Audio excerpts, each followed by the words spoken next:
तो last lecture में जो है यहाँ तक करा था हमने, जेड और ई जो है लिख रहे थे किसी भी ज्योमेट्रिकल आइसोमर के लिए। काफ़ी सारे एग्जाम्पल्स किए थे हमने इससे रिलेटेड। अब एक चीज़ जो कंफ्यूज करता है लोगों को, क्या कि जैसे वहाँ सिस ट्रांस जब हम बता रहे थे ना, तो सिस ट्रांस के बारे में बोले थे कि सिस में क्या होता है, आइडेंटिकल ग्रुप डबल बॉन्ड के सेम फेस में होते हैं, सेम साइड में होते हैं। वैसे यहाँ जेड के बारे में हमने कहा कि जेड तब लिखेंगे जब वे सेम फेस में रहेंगे, हाईएस्ट प्रायोरिटी वाले ग्रुप। तो यहाँ कन्फ्यूजन होता है कि आप सिस में भी बता रहे थे सेम फेस की तरफ, जेड में भी बता रहे हो सेम फेस की तरफ, तो क्या जेड को हम सिस मान सकते हैं कि सिस और जेड एक ही चीज़ है? नहीं मान सकते हो, कदापि नहीं मान सकते हो। क्यों नहीं मान सकते हो? सो जरा इस बात को देखो। जेड वाला सिस हो भी सकता है, जेड वाला सिस नहीं भी हो सकता है। सेम ई को तुम सोचोगे हमेशा ट्रांस के जैसा होगा, हो सकता है, हमेशा नहीं होगा, हमेशा नहीं होगा। इस बात को एकदम दिमाग में बैठा ही लो तो ठीक है। एग्जाम्पल दे करके इसे हम साबित करते हैं। जैसे मान लिया जाए कि कोई इस तरह का सिस्टम है, ठीक है,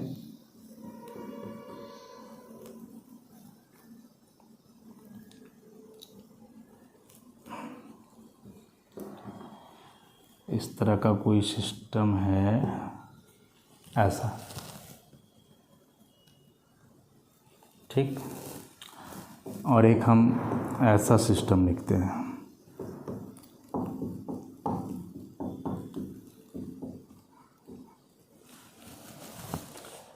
चलो दोनों को सिस ट्रांस भी हम लिखेंगे और जेड ई भी लिखेंगे, ठीक है। सिस ट्रांस में तो बड़ा क्लियर हो जा रहा है, दोनों का CH3 सेम साइड है, बिना सोचे आप सिस लिखोगे। इसका भी CH3 सेम साइड है, तो यहाँ भी आप सिस लिख दोगे, ठीक है।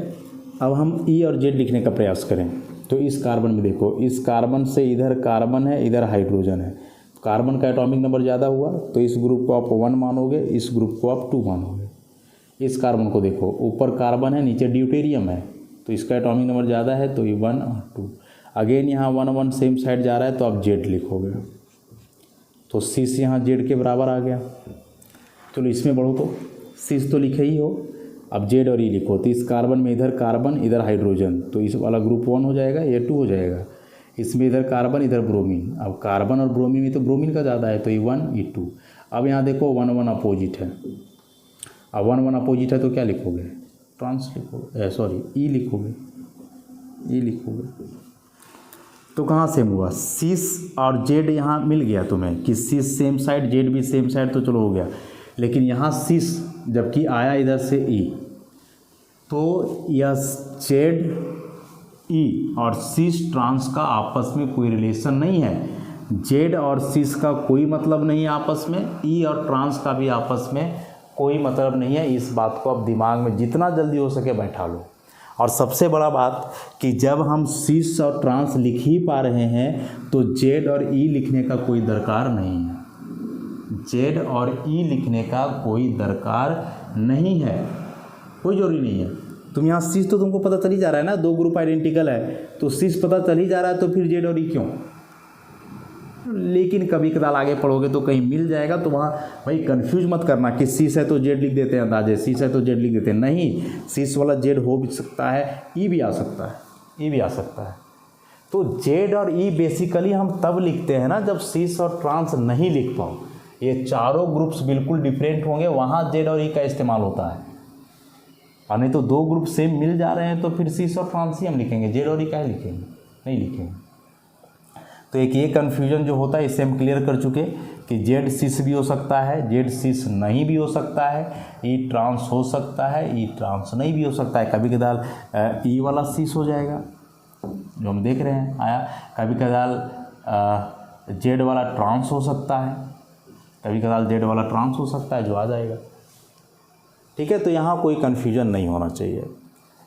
अब इससे क्वेश्चन क्या आ सकता है भाई, तो इसी तरह से स्ट्रक्चर बनाने का, इससे तो डायरेक्ट तुमको ई और जेड भी दे देगा इससे डायरेक्ट तुम्हें ई और जेड भी दे देगा, और ई और जेड दे देगा तो वो भी लिखना बड़ा आसान नहीं है, तुम देख रहे हो सीस और ट्रांस के जैसा आसान नहीं है, तो वहाँ से भी सोचना होगा ज़रा इसको। या फिर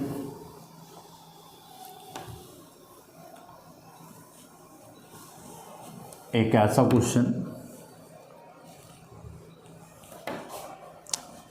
right the IUPAC name of given compound using ZE notations, कि जो कंपाउंड दिया हुआ है उसका IUPAC नाम लिखो, और IUPAC नाम लिखना है तो Z और E देते हुए लिखना है, Z और E लगाते हुए लिखना है। तो Z और E लगाते हुए लिखोगे तो कैसे लिखोगे, वाले कंपाउंड का स्ट्रक्चर हम लोग बना लें, उसके बाद समझेंगे इसको। तो कंपाउंड का स्ट्रक्चर मान लो कि कुछ ऐसा दिया हुआ है,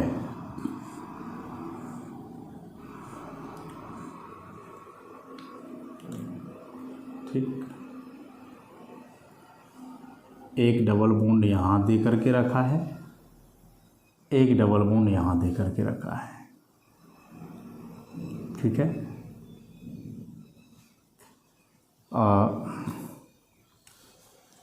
चलो ऐसा ही छोड़ो, जेड और ई लगा करके लिखना है। तो सबसे पहले तुम इसका नंबरिंग करोगे नॉमेनक्लेचर के हिसाब से, तो इधर से 1 2 3 पे आएगा डबल बॉन्ड, इधर से 1 2 पे ही आ जाएगा, तो ऑब्वियसली इस तरफ से ही लिखोगे 1 2 3 4 5 6 7 8, ठीक है। तो डबल बॉन्ड सब तुम्हारा 2 और 5 पे आ रहा है, तो कॉन्फ़िगरेशन 2 और 5 के लिए लिखे जाएंगे, 2 और 5 के लिए। कैसे लिखोगे ज़रा ध्यान से देखना।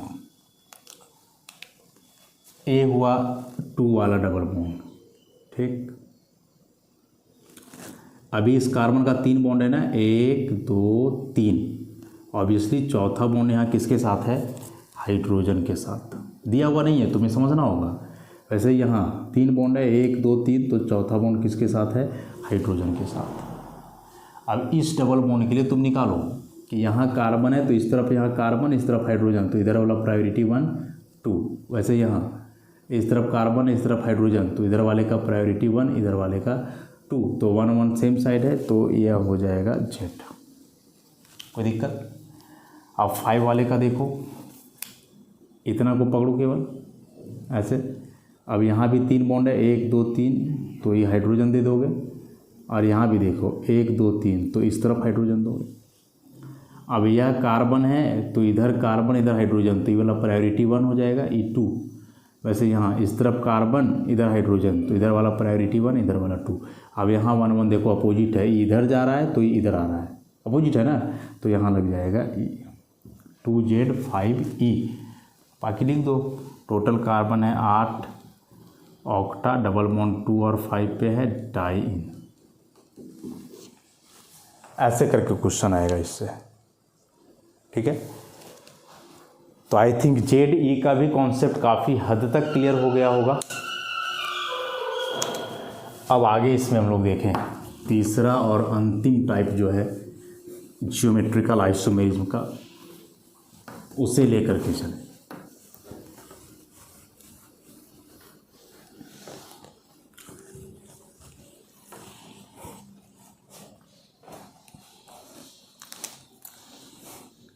और वह है geometrical isomerism in oximes. Oxime में geometrical isomerism. So what is oxime? Oxime are the compounds obtained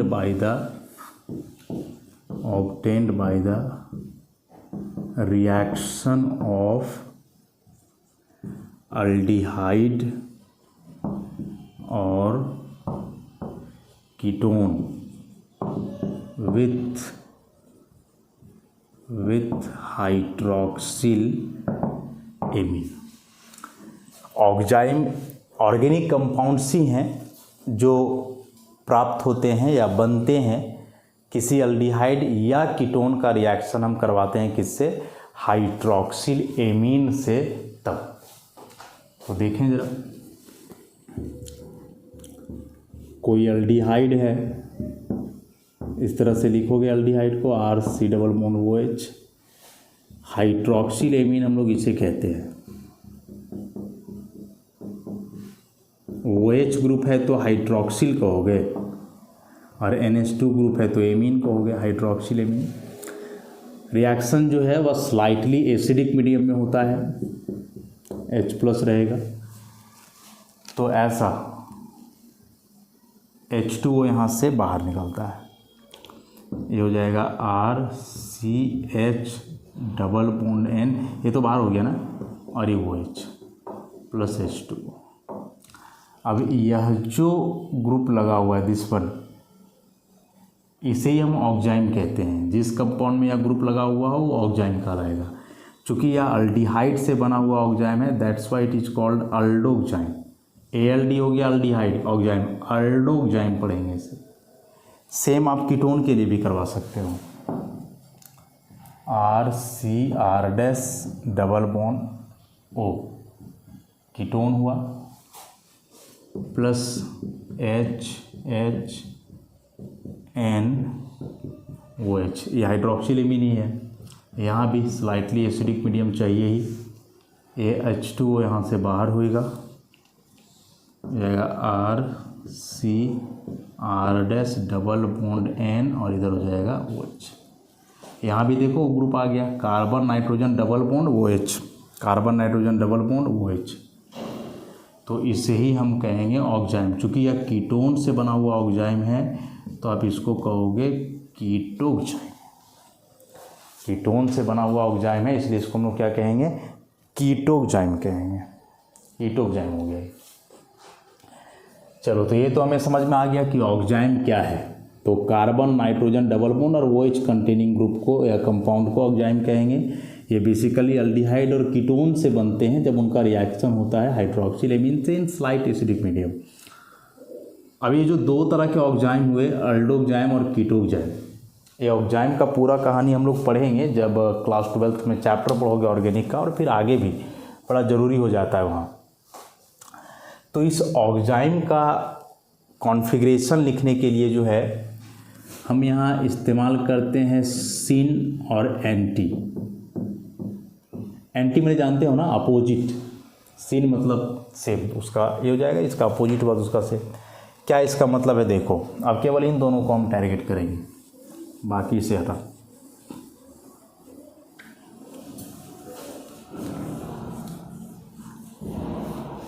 ठीक है, अब यहाँ हम लिख देते हैं दोनों को। यह अल्डोक्जाइम है ऐसा, RCH⋯OH, दिस वन इज अल्डोक्जाइम। और यहाँ कीटोक्जाइम है, R⋯OH, दिस इज कीटोक्जाइम। हमने यहाँ लिखने हैं सिन और एंटी, सिन एंड एंटी ऐसा। सिन और एंटी का इस्तेमाल करना है। देखो, अब इस अरेंजमेंट को हम दो तरीके से लिख सकते हैं। ठीक है, यहाँ नाइट्रोजन पे लोन पेयर है, ये लोन पेयर का ही यहाँ रोल है। अब चूंकि यह डबल बॉन्ड का सिस्टम है, डबल बॉन्ड का सिस्टम है तो प्लानर सिस्टम होगा, और प्लानर सिस्टम होगा तो इसमें दो फेस दिखा करके लिखना होगा, RCH⋯N, इसका लोन पेयर दिखा दो इधर, और इधर OH। एक तो ऐसा हुआ, दूसरा RCH⋯N, OH को ऊपर कर दो और ये लोन पेयर को इधर दिखा दो, कोई दिक्कत नहीं। ठीक है, वही काम तुम इसमें भी कर सकते हो। RCR', नाइट्रोजन का लोन पेयर अभी ऊपर कर दो, OH नीचे, और फिर RCR', OH ऊपर कर दो, लोन पेयर नीचे कर दो।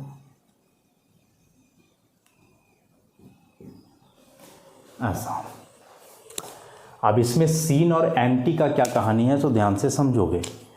यदि वह अल्डोक जाइम है तो अल्डोक जाइम में हम देखेंगे एच और ओ एच को कि ये एच और ओ एच सेम फेस में है या अपोजिट है। तो अभी हमें दिख रहे हैं कि ये एच और ओ एच सेम फेस में है। तो यदि ऐसा है तो हम इस्तेमाल करने वाले हैं syn. So this is syn aldoxime, ठीक। और यदि वे अपोजिट हैं एच और O H, you have to focus H and O H, ये अपोजिट हैं, आप इस्तेमाल करने वाले हो trans. So this is trans aldoxime, sorry trans नहीं, एंटी अल्डोक जाइम। यहाँ सिंपल सा है कि अल्डोक जाइम है तो आप क्या करोगे, एच और ओ एच को देखोगे, एच और ओ एच सेम फेस में है तो सीन लगाओगे, और यदि वे अपोजिट है तो एंटी लगाओगे। कीटोक जाइम में थोड़ा परेशानी है। कीटोक जाइम में एच और ओ एच देखने का बात नहीं है, तो यहाँ आप ओ एच को स्टैंडर्ड लेकर के चलो, ठीक। और ओ एच के रिस्पेक्ट में इन दोनों ग्रुप को देखो, तो ओ एच के रिस्पेक्ट में आर डैश सीन में है, तो इसको हम लोग लिखेंगे सीन आर डैश कीटोक जाइम, कि वैसा कीटोक जाइम जिसमें आर डैश सीन में है। तो सीन में मतलब समझ जाएगा अगला कि सीन किसके रिस्पेक्ट में है, ओ एच। लेकिन वही आर के रिस्पेक्ट में देखोगे तो एंटी है, तो इसको ऐसे भी लिख सकते हो, एंटी आर कीटोक जाइम। समझ रहे हो। वैसे यहाँ इस बार ओ एच के सीन में चला गया है कौन, आर, तो यहाँ लिखोगे तो इस बार हो जाएगा सीन आर कीटोक जाइम, और आर डैश इसके अपोजिट चला गया तो एंटी आर डैश कीटोक जाइम।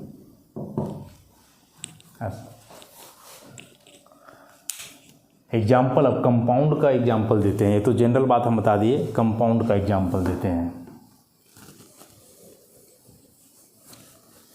कंपाउंड का एग्जाम्पल लिखोगे जैसे एसिटल्डिहाइड का ऑक्साइड,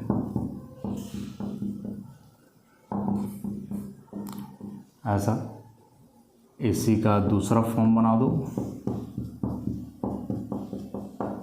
OH, ऐसा।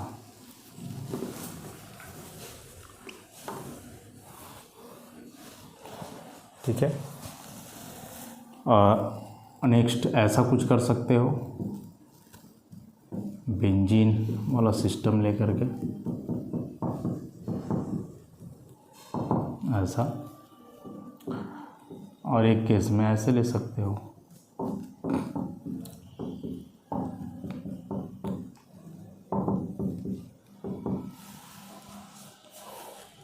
यहाँ याद रखना ना कि यदि यह जो डबल बॉन्ड का कार्बन है इससे जुड़ा हुआ चीज़ एक हाइड्रोजन है, मतलब ये एल्डिहाइड का है, अल्डोक जाइम है, ये सारे अल्डोक जाइम है।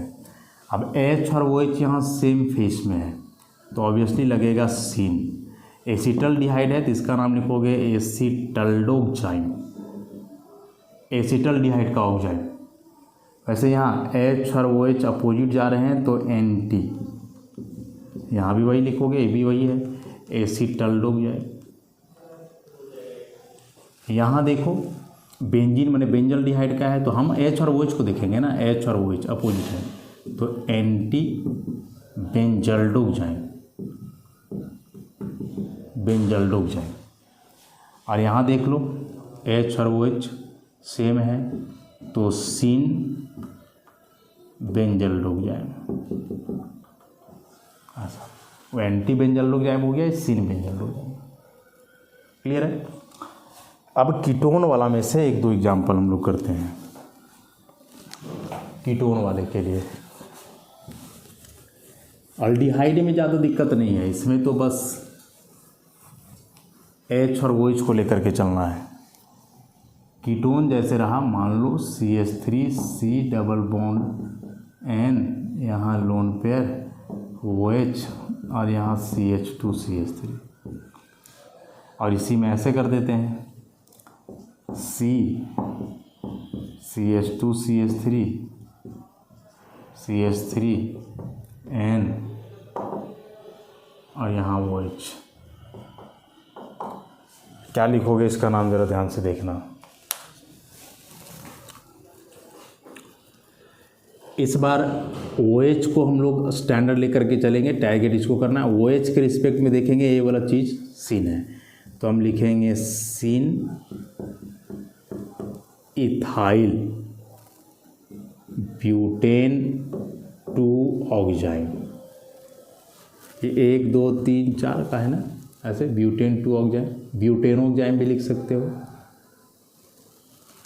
उसी प्रकार से इसके रिस्पेक्ट में लिखोगे, इसके रिस्पेक्ट में, तो इसके रिस्पेक्ट में तो ये एंटी जाएगा, तो लिखोगे एंटी मिथाइल ब्यूटेन 2 ऑक्जाइम, ऐसे करके नाम लिखना है। सीन इथाइल लिखे हो मतलब ब्यूटेन 2 ऑक्जाइम के लिए इथाइल यहाँ सीन में है। एंटी मिथाइल लिखे हो मतलब ब्यूटेन 2 ऑक्जाइम के लिए मिथाइल यहाँ एंटी पे है। इतना सा बात याद रखना है। सेम चीज़ यहाँ देख लो, यहाँ इस बार लिखोगे तो CH3OH के सीन में है, तो इस बार हो जाएगा syn methyl butane 2 oxime, second carbon से है, और इसके रिस्पेक्ट में लिखोगे एंटी इथाइल ब्यूटेन 2 ऑक्जाइम, ऐसे। इस ऑक्जाइम का ज़रूरत वहाँ पड़ जाता है ना जहाँ कॉन्फ़िगरेशन असाइन करना होता है। ये अभी नहीं समझ में आएगा, चैप्टर का चीज़ होता है जो आगे हायर क्लासेस में पढ़ना है, ग्रेजुएशन वगैरह में, वहाँ से क्लियर हो पाएगा, अभी नहीं। ठीक है, तो आई थिंक यहाँ से सीन और एंटी का भी कॉन्सेप्ट ऑलमोस्ट क्लियर ही हो गया होगा। तो ज्योमेट्रिकल आइसोमेरिज में जो है ये हम 3 टॉपिक किए। शुरुआत करा हमने सिस ट्रांस से, देन जेड और ई के तरफ गए, फिर सीन और एंटी। तीनों का कहानी अलग अलग है। सीन और एंटी बेसिकली हम लिखते हैं ऑक्जाइम के केस में, मुख्य रूप से ऑक्जाइम के लिए ही आया है। जेड और ई तब लिखते हैं जब डबल बॉन्ड के 2 कार्बन को मिला करके जो चारों सब्स्टिट्यूएंट्स हैं वे डिफरेंट हो, तब हम इस्तेमाल करते हैं किसका, जेड और ई का। और डबल बॉन्ड के जो 2 कार्बन है उससे जुड़े हुए कोई 2 ग्रुप आइडेंटिकल्स हो जाएं तो वहाँ हम सीस और ट्रांस का। तीनों का एक दूसरे में कोई रिलेशन नहीं है, लेकिन जब आगे हायर क्लासेस में पढ़ोगे, आप पोस्ट ग्रेजुएशन जाओगे, ग्रेजुएशन में जाओगे, तो वहाँ मिला जुला करके लिख दिया जाता है। कभी ट्रांस को वहाँ एंटी भी लिख दिया जाता है, कभी ई भी लिख दिया जाता है, तो कभी कदाल ऐसा हो जाएगा, लेकिन है कंसेप्ट तीनों अलग, इतना याद रखोगे। कोई कन्फ्यूजन नहीं होना चाहिए तीनों में कि ये क्या है या नहीं है। ठीक है, क्वेश्चंस तो हम करवाते गए हैं, बीच बीच में किस तरह का क्वेश्चन इससे आ सकता है ज्योमेट्रिकल आइसोमेरिज्म से स्ट्रक्चर ड्रॉ करने के लिए या फिर जेड और ई लिखने के लिए, ऐसा कुछ भी। सीन और एंटी का बहुत बड़ा कहानी नहीं है, इससे क्वेश्चन अब भी इंटरमीडिएट लेवल में ना के बराबर ही होगा, नहीं ही होगा समझो। जेड और ई उससे, जेड और ई से क्वेश्चन हम लोग करें, कितना मुश्किल होगा देखो यदि आ जाता है। write the structure of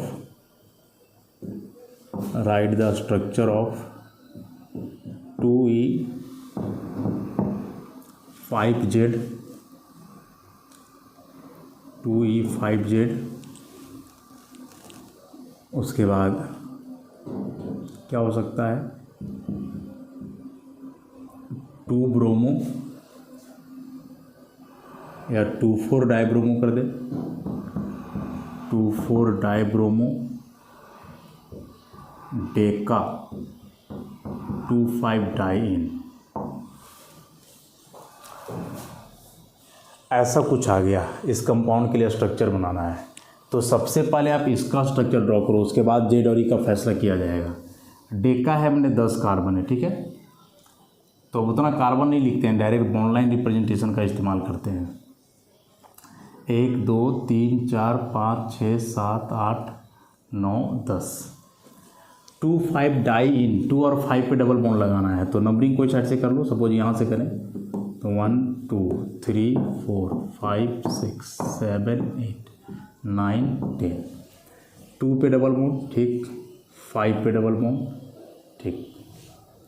उसके बाद कह रहा है 2 और 4 पे 2 ब्रोमीन भी है, तो 1 ब्रोमीन यहाँ और 4 पे 1 ब्रोमीन। ये हो गया इसका स्ट्रक्चर। अब इसमें ई और जेड का इस्तेमाल करके लिखोगे इसको, तो कैसे लिखोगे सो देखो। 2 का कह रहा है कि ई होना चाहिए, 2 का क्या होना चाहिए, ई होना चाहिए। तो आप इसे पकड़ो और देखो इसका ई कैसे बनेगा। अब इसमें से यहाँ कार्बन है, यहाँ कार्बन है, ठीक है। तो ये कार्बन में ऊपर ब्रोमीन है, नीचे कार्बन है, तो ये तो तुम्हारा 1 हो जाएगा, ये 2 हो जाएगा। अब यहाँ देखोगे तो इस तरफ गया है कार्बन और एक हाइड्रोजन यहाँ इस तरफ होगा, तो फिर ये 1 हो जाएगा, ये 2 हो जाएगा। तो 1 1 तो वहाँ सेम साइड हो गया, तो ये तो जेड हो जाएगा। लेकिन कह रहा है कि 2 वाला ई होगा, तो ई होगा तो इसका स्ट्रक्चर अब ऐसे बनाओ,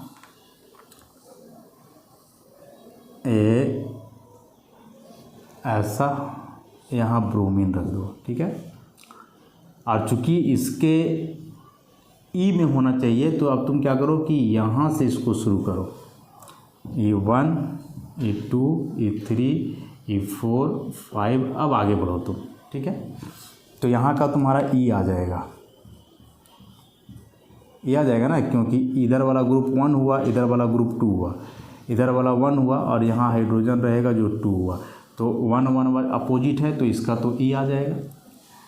5 वाले का कह रहा है कि जेड आना चाहिए। अच्छा 4 पर उसके लिए ब्रोमीन है, तो ब्रोमीन लगा दो, उससे कोई दिक्कत नहीं है। 5 वाले का क्या आना चाहिए भाई, जेड आना चाहिए। तो इसका जेड कब आएगा, तो जेड कब आएगा ज़रा देखो कि यहाँ कार्बन है, इस कार्बन में इधर अभी जुड़ा हुआ है कार्बन, यहाँ हाइड्रोजन, तो ये 1 हो जाएगा, ये वाला 2 हो जाएगा। फिर यहाँ कार्बन है, तो इधर है कार्बन, इधर है हाइड्रोजन, तो ये कार्बन वाले का 1, इधर 2। अब यहाँ E1 ऊपर जा रहा है, E नीचे आ रहा है, तो ई हो रहा है, लेकिन हमें क्या रखना है, जेड। तो जेड रखने के लिए आई थिंक ऐसे करना होगा, यहाँ डबल बॉन्ड और फिर नीचे की तरफ से चलना होगा, जो भी हो 5 6 7 8 9 10। तो अब मिला करके देखो इसका जेड आ जाएगा। जेड कैसे आएगा, तो यहाँ कार्बन है, इस तरफ कार्बन, तो ये नंबर 1, ये हाइड्रोजन वाला नंबर 2, फिर यहाँ कार्बन है, इस तरफ नीचे गया कार्बन, तो ये 1, यहाँ हाइड्रोजन है नंबर 2। अब यहाँ 1 1 देख लो सेम है, तो जेड, और यहाँ ये अपोजिट था तो ई बन गया इसका स्ट्रक्चर। तो इस तरह का कंपाउंड यदि आता है तो सबसे पहले आप ऐसा करो, इसका नॉर्मल सा जो स्ट्रक्चर है वो बनाओ, उसके बाद यहीं से तुम पता करो कि कैसे ई और जेड बन सकता है और उसके हिसाब से यहाँ अरेंज कर दो। तो इस कंपाउंड को तुम बनाओगे तो ऐसा इसका सही स्ट्रक्चर हुआ, इस तरह से बनाना होगा इसको, ठीक है। मुश्किल थोड़ा है लेकिन असंभव नहीं है, प्रयास करने पे ऐसे क्वेश्चंस को किया जा सकता है और होगा। एग्जाम में क्वेश्चन ऐसा होगा, कोई कॉम्पिटिटिव एग्जामिनेशन हो, बोर्ड का एग्जामिनेशन में तो बड़ा मुश्किल है ऐसा पूछना, लेकिन कोई भी कॉम्पिटिटिव एग्जामिनेशन आप करोगे मेडिकल या इंजीनियरिंग से रिलेटेड, वहाँ क्वेश्चंस 100% होंगे, ना हो ऐसा भी नहीं सकता है। तो यदि आप अच्छे से किए हुए हो कंसेप्ट को तो फिर कोई दिक्कत नहीं होना है, और हर एक जगह हम क्वेश्चन करवाते चले हैं, ठीक है। तो ज्योमेट्रिकल आइसोमेरिज्म पूरी तरह से समाप्त होता है, इसको अच्छे से रिवाइज कर लोगे। नेक्स्ट लेक्चर से हम ऑप्टिकल आइसोमेरिज्म की बात करेंगे, ऑप्टिकल स्टार्ट करेंगे। तो आज के लिए इतना ही, धन्यवाद।